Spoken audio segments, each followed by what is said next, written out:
All right, hello everybody. Welcome to today's book of the day.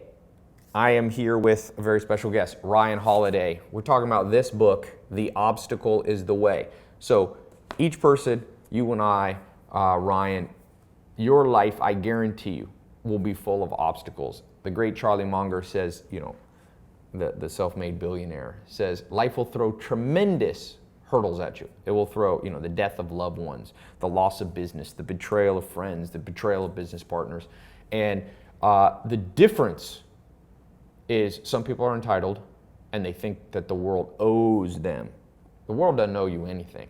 The sooner I realize that, the better I've been able to cope with the trials and tribulations that life throws at me. Not perfect at doing it, but this book is an amazing book. And whenever I see a book that's on this subject, I think, it's just going to be cliche. And I have to say, Ryan, this is a good book. And people know me, know that I don't give easy compliments. People who work for me really know that.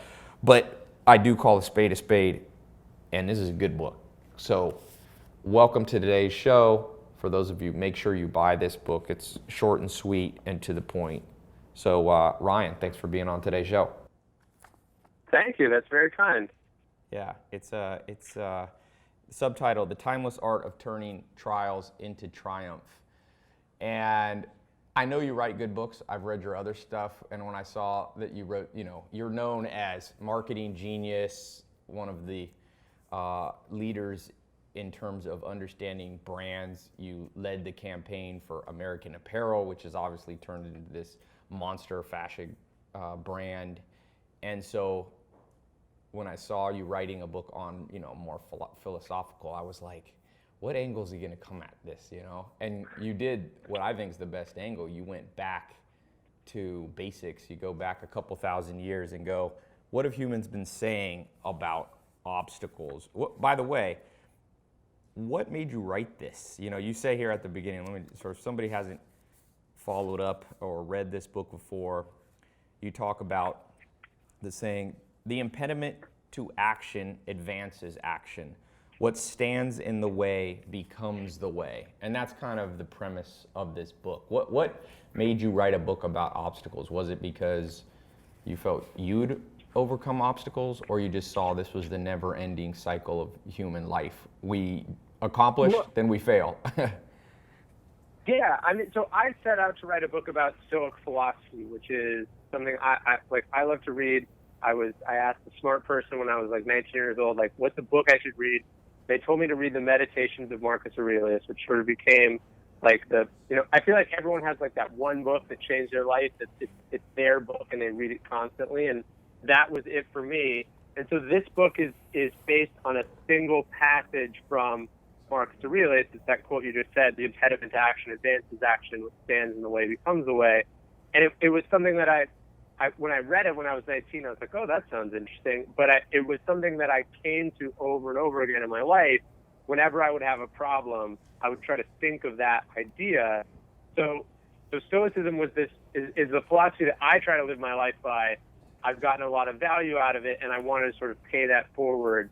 And so when I was looking for the best way to write about Stoicism, I realized, look, most people don't, you love to read, so you read an interesting book about philosophy, because you get why that's valuable, but most people wake up and they think, look, I have problems, how can you help me with them? And I wanted to approach Stoic philosophy from that angle rather than saying hey, check out this ancient book that I'm in love with. Right. Yeah, people, one of my favorite authors of all time, one of the great authors of all time, Will Durant, he won a Pulitzer Prize, and he says, speaking, if somebody's listening and doesn't know what Stoicism is, I won't try to completely explain it, but in layman's terms, I'll tell you what Will Durant said. He said, a great nation is born Stoic and dies Epicurean. So a great nation is born from people who are willing to put in the hard work. They're willing to grind. If you look at the story of any great country, whether it be, any time in history, let's just I live in California, so we'll take the United States. The first people came to the United States were willing to, build log cabins. They were willing to endure famine to survive for this great hope, and they were willing to wake up at 4 in the morning and go to bed at 9 o'clock. And now we live in a world that would be classed more Epicurean, where we have luxuries and people. I had a girl not too long ago tell me she was super depressed, and I said, why? And she says, because I can't afford a boob job. So her biggest trauma in life was not where she would eat her next meal or how she would survive the winter. It was some, minor enhancement. And so Epicureanism, which is a little bit hard to explain, but that's a simple, whenever I bring these up, inevitably some person who thinks they read a few books on philosophy said, no, Tai, you're not defining it right. First of all, there's no exact definition because they're dead. But the point is, you wrote a book saying, instead of us only looking at luxuries and how we can switch from hardship to luxury, learn to love the grind. Yeah, I think so. And look, Stoic philosophy, you use America as an example. Like, Stoic philosophy that's not just like a metaphor. I mean, George Washington put on a play about one of the Stoics, Cato, as he was camping at Valley Forge. A lot of the great lines, give me liberty or give me death. I regret that I have only one life to give to my country. These are lines paraphrased from Joseph Addison's Cato, again, about one of the great Stoics. And I think Jefferson died with a copy of Seneca on his nightstand in the French. George Washington read Marcus Aurelius and Epictetus when he was a young boy. The Stoicism is uniquely linked to the American Revolution. It's linked to the American Civil War. It's linked to Vietnam. It's linked to the many of the great events in American history, because Stoicism is this idea of taking reality on reality's term and making it into what you want it to be, rather than what I think you see a lot of times in modern life, which is people complaining about how things are and feeling entitled to something better, but maybe not actually willing to do the work the work to make it so. Yeah, you have a good story here that I like. I'll share. There's a story of Reuben Hurricane Carter. So he was a boxer, pretty successful middleweight contending, or a top contender for the middleweight title in the 1960s. He was wrongly accused of a triple homicide, went on trial.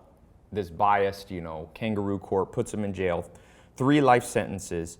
And what I thought was interesting, so he goes into prison. He says to the warden, I know you had nothing to do with this injustice that brought me to this jail, so I'm willing to stay here until I get out. But I will not, under any circumstances, be treated like a prisoner, because I am not and never will be powerless. And then he goes in here, and for 19 years in his cell, he studies the law, and he goes through 2 courts, and he's finally found, it was found that he was wrongly convicted. He's let out, and what you say, what I love in the book, is on page 20, if somebody has the book.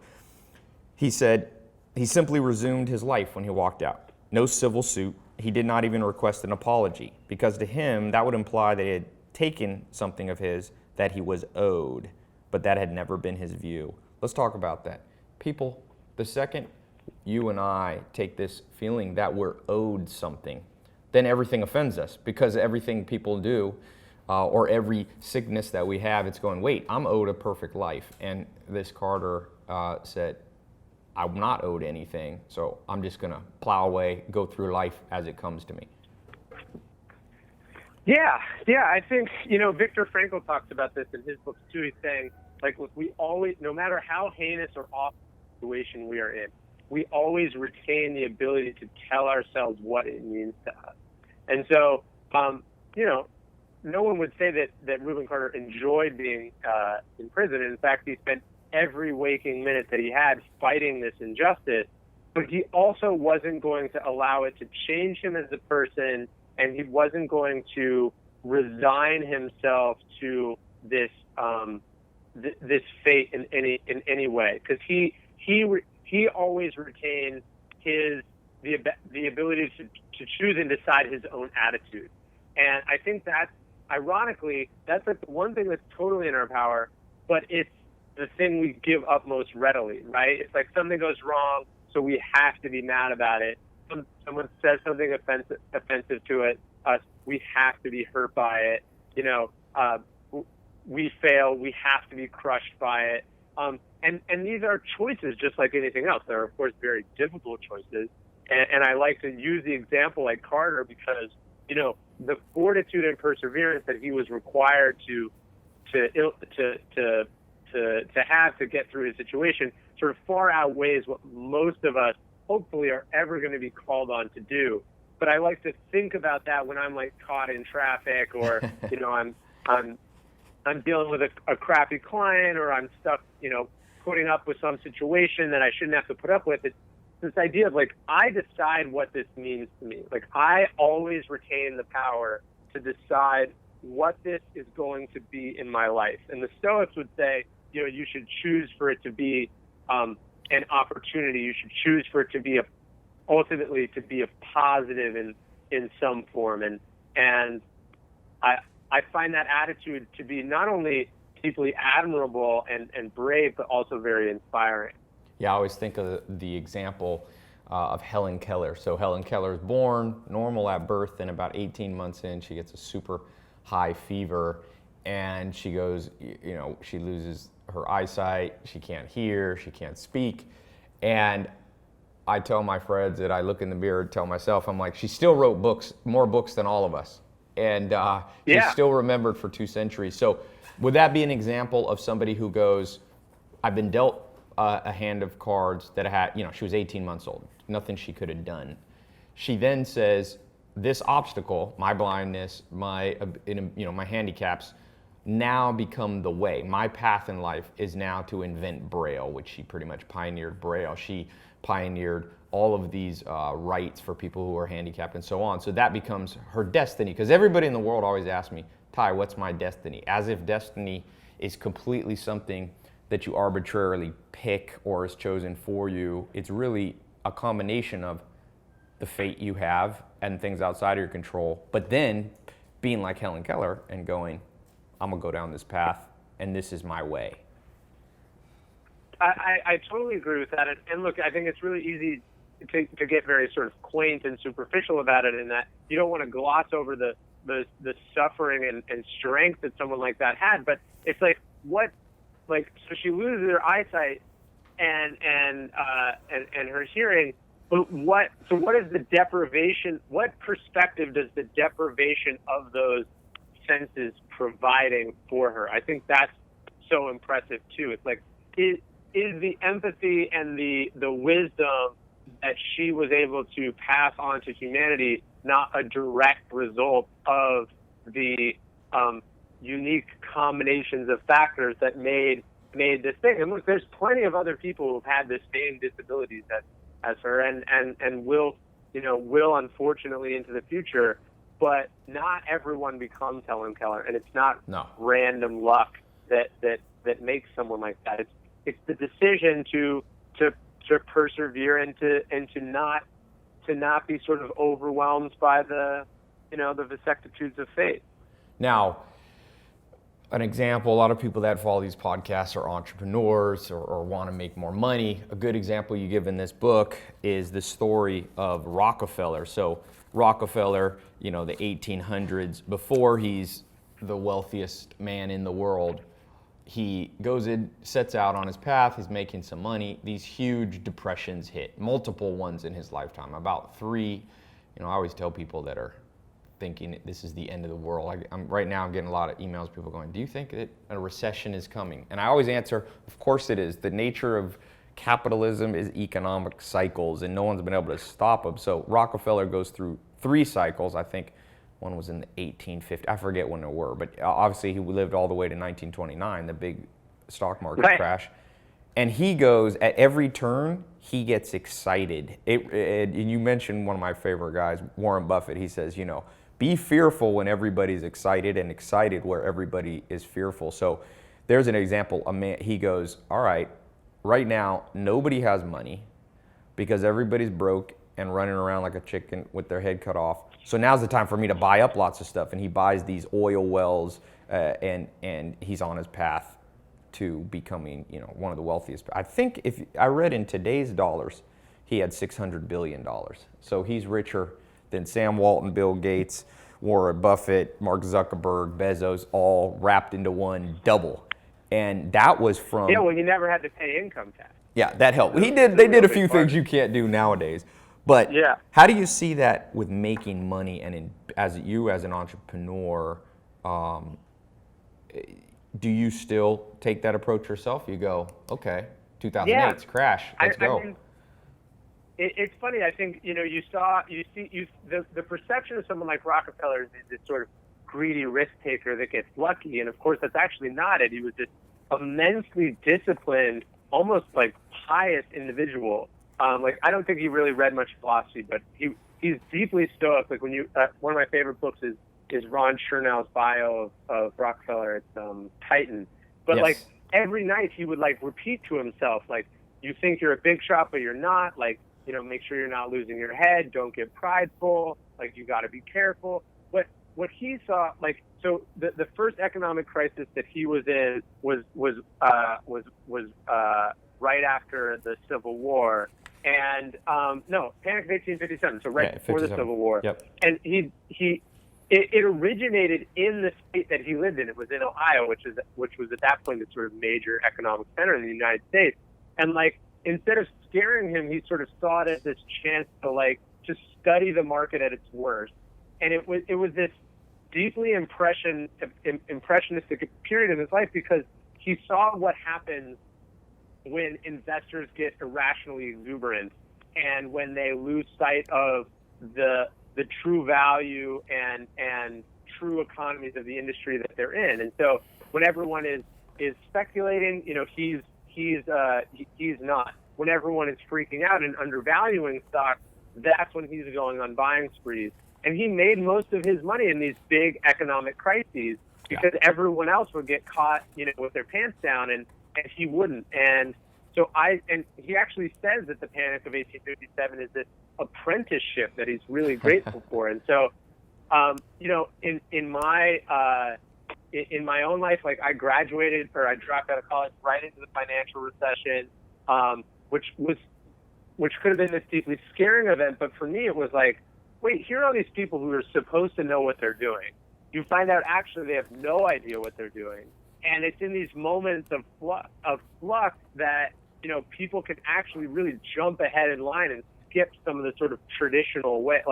Now the economy is obviously we've had some trouble recently, but the economy is pretty good. There seems to be a decent engine. Now it's harder to get a job in some ways because there's more competition and people feel like they can be more choosy. When I started, it was hey, look, shit's falling apart. We got to try something new. Let's take a chance on this kid. And so I really like to seize those moments, and I think Rockefeller is a great example of someone who did that. I'll read you one of the great quotes on this. People know WhatsApp was sold for 18 to 22 billion dollar. And he wrote a rejection tweet. So this is for all of this goes right with what your book says. So he had been laid off. So here's a tweet that he wrote in 9:14 in the morning, August 3rd, 2009. Brian Acton wrote this. So he went on after this to co-found WhatsApp, and I think he's worth $6 to $10 billion. So this is his tweet. Facebook turned me down. It was a great opportunity to connect with some fantastic people looking forward to life's next adventure. So you got a guy here who is laid off from Yahoo, goes to try to get a job at Facebook, he's turned down, and then he goes, but his approach is the obstacle being laid off and not getting the job is the way to life's next adventure, which was a very wealth-producing adventure. We all hope to go on an adventure like that, but he was a bit of stoic. He had a stoic approach. Yeah, totally. And actually, when I was researching the book, because this was closer to the crisis than it is, now, but I was reading some study by the Kauffman Foundation, and they were talking about in every economic crisis, there's the emergence of this class of people that they call necessity entrepreneurs. Okay. So they're people who get fired or laid off from their job or industry, can't get rehired, and then are forced to do the thing that they've always put off doing, whether it's opening a coffee shop or starting a baking business or whatever they end up doing, but they were too afraid or too comfortable to do before, they have to do now to survive. And so in a weird way, these sort of moments can be pivotal improvements in your life, provided that you don't see them as being terrible calamities, and you don't dwell on what they could mean. You decide to make them mean something good. Now let's switch gears here. In your book, chapter, it's on page 27, control your emotions. So all of us, I think anyone listening, you and I, we have this understanding that yes, it's better to turn lemons into lemonade, to use a cliche. But I was just interviewing a guy, Professor Ledoux. So he's an NYU professor. He wrote a book called Anxious. It's on the brain. He's one of the top scientists in the world on the brain. And he says, so I asked him a question. I said, can we use logic to overcome our emotional centers of our brain? So those areas, those primitive brain areas like the medulla, the pons, all this part of our brain that's more primitive versus our neocortex, our more logical parts. And that's obviously an oversimplification of the brain, but just go with me here. He said, no, you cannot do it. Let me step back. He said you can't turn off the primitive brain. But obviously, people like Helen Keller, people like Brian Acton, they live by the logic that says, think this through. You're in prison, like this boxer. You're in prison. Think it through. Do the work. Get yourself out of here. What are your thoughts on controlling emotions so that we can actually do what all of us wish we could do, which is be tough in the face of adversity? Totally. So I think a couple things. So one, I like to say, like, look, if you get in a car accident and you walk out of the car, your body's going to be pumping hormones and adrenaline into your system, and that's going to make you react a certain way, right? That's kind of outside your control. You can't just willfully decide not to be scared or shaken up by a car, right? But you do decide whether you're going to get in a car again, or you do decide whether you're going to get out and start screaming and yelling at the other driver, or you're going to let this sort of event ruin your life. You decide those things. So, like, I want to make a distinction between the sort of immediate emotions that you might feel when someone stabs you with a knife and the emotions that you might feel, about your boss who's been treating you shitty, or about any number of other situations that can provoke an emotional reaction. And then that being said, of course we have the ability to think through and work on our emotions. Just someone decides whether they're going to react jealously to their wife or their girlfriend. Someone is going to decide whether someone saying something offensive to them is going to get them upset or not. We have that ability, and not only do we have that ability, there's plenty of things that we can do to increase that ability. There's cognitive behavioral therapy, which helps people deal with traumas and patterns of behavior in their life. It's actually rooted in Stoic philosophy. And it's this idea of really it's like, this trigger happens and I tend to react this way. Stepping back and looking at your behavior in your life and saying, look, is this the reaction that I want? Is this the reaction that's making my life better? And if the answer is no, it's starting to look for the warning signs or the sources of those triggers and making changes in your life and in your behavior to eliminate or to decrease your reliance on these patterns.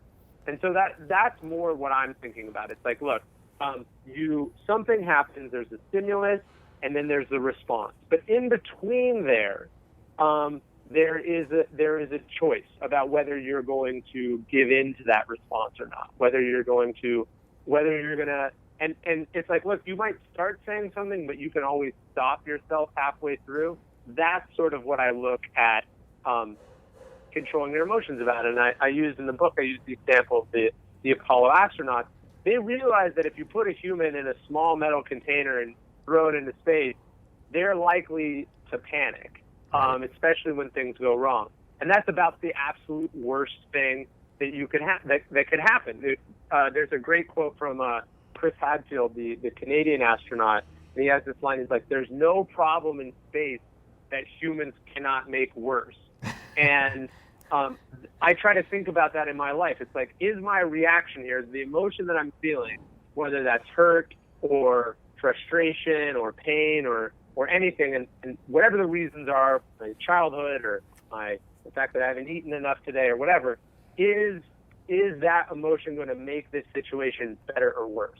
And the more often you can stop yourself from making it worse, the more effective and efficient you're going to be. Yeah, I just saw last night that there's a movie, what was it called? No Escape?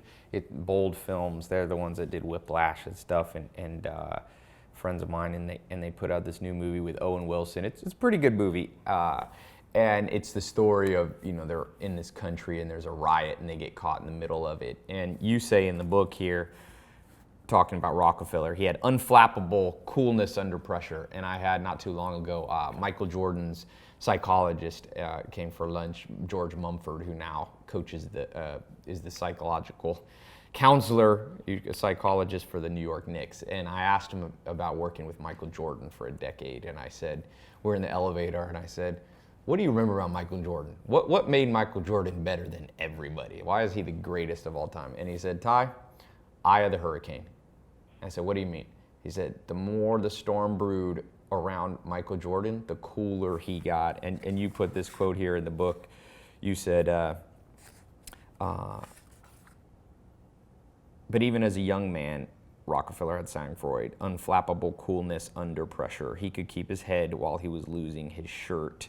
Better yet, he kept his head while everyone else lost theirs. It's like that Rudyard Kipling famous poem. It says, if you could keep your head while all about you are losing theirs, then you'll be a man, my son. And that's kind of, maybe to sum up your book as we kind of close up here, to me, there's so many good points in this book, but the strongest is I put a little meme out on my Instagram and stuff, and it just said greatness, and then it had the equal sign, coolness under pressure. Helen Keller, what makes her great?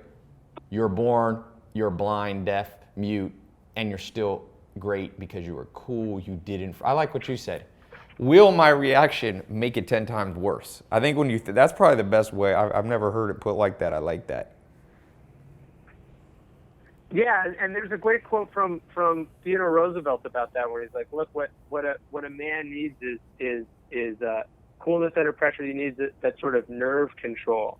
And I see that as the same way. It's like controlling your emotions is one thing, and I think another big part of it is just not getting intimidated, not getting freaked out. When someone tries to intimidate you, when it looks like the market's dropping precipitously, when it looks like your book is going to get rejected or the sales numbers don't come in. It's like, are you going to freak out and make it worse, or are you going to stay in control and be in control of those sort of anxious nerves that don't usually make things any better? Yeah, and if you possess that ability it's really the ability to flip perspectives on their head. So, I can think of times in my life when I was sleeping on a couch. I had $47 in my bank account, no college degree, no car, lost touch with all my friends. I lived on a farm for 10 years, kind of lost touch with the modern world. I tried to come back in, and I remember thinking, this is the end. And I bumped into a book by Tony Robbins, I think it was The Awaken the Giant Within, and I remember only one sentence from it. He said, when you succeed, you party. But when you fail, you ponder, and all greatness comes from pondering. Yeah, that's great. Well, awesome. Go ahead. And look, it's like if you had lost your control, like your sense of self and control at that moment, and you'd taken some crappy job, or you joined the army, or any one of the things that we do sort of out of an emotional response, let's say, because we gave up faith in our ability to turn this thing around, who knows where your life would have ended up. Yeah, I think it is, the great Friedrich Nietzsche, what he said, what doesn't kill you makes you stronger. Now, I a little bit don't agree with that, because there are things, I'm somewhat on the fence. Maybe we'll close with your thoughts on this. So I think one danger that comes from this is when I hear people say, Tai, perfect example, a guy wrote me an email not too long ago. He said, Tai, I was homeless, and I got my way out of it. I made money. I got a nice house. I rose out of the trial and tribulation. Then I went back. I messed everything up. Became homeless again. He said 3 times, and I told him, my friend, this is not stoicism. This is stubbornness. And so I think there's a danger. There are things that they won't kill you, but they'll make you weaker.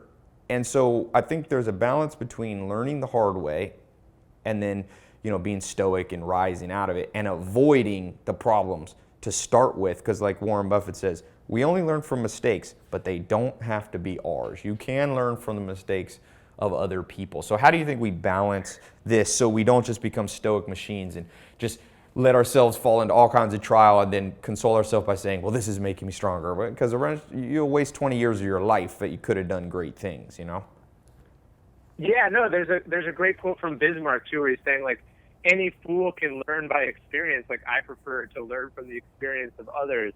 I think, you see this sort of rags to riches to rags story, and it's like, wait, did you learn anything the first time around? Like, stoicism is not just the ability to bounce back from bad things. It's also this sort of conservatism and discipline and self-control that should, if working properly, make you much more robust and immune to those sort of catastrophic failures in the first place. Now, like, let's say this guy had worked his way up, and then he was wrongly thrown in jail, and then he worked his way up, and then his house was destroyed by lightning or something. That's different. But, it tends to be that, you see these people and you're like, are you not noticing or evaluating the kinds of behaviors that seem to be leading you back into these situations? You might have found yourself on a couch and you were able to persevere and turn things around, but now you are living your life and thinking about, if doing it properly, you're like, how can I make sure that I never end up on a couch again? You might not be afraid if that ever happens. Like, the Stoics were very big on unpredictability. The Roman world was capricious and volatile, and an emperor could steal everything that you own and send you off into the wilderness. But so maybe that could happen and you would be able to deal with that. But it's like, how do I make sure that I'm not the source of my own misfortune? I think that's very critical to Stoicism, and I think a lot of people, miss that or ignore that sort of discipline and self-control and robustness that is very much a part of the philosophy and cannot be ignored. Yeah.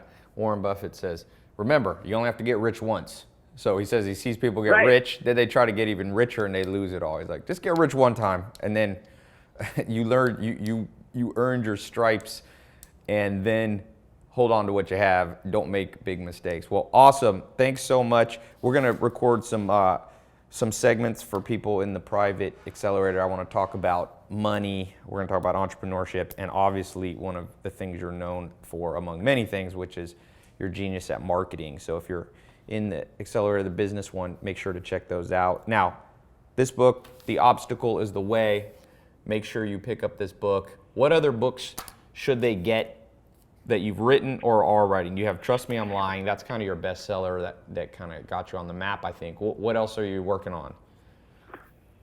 So I'm working on 2 more books for Penguin, which I can't totally talk about yet. I would more urge people, like, read my book or I really love the Gregory Hayes translation of Marcus Aurelius.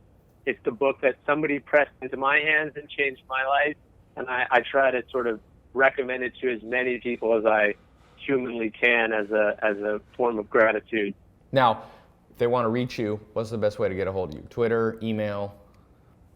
Yeah, Twitter is at Ryan Holiday. My website's ryanholiday.net, and my email is just ryanholiday@gmail.com. Awesome. Well, thanks so much. I appreciate you being on the show.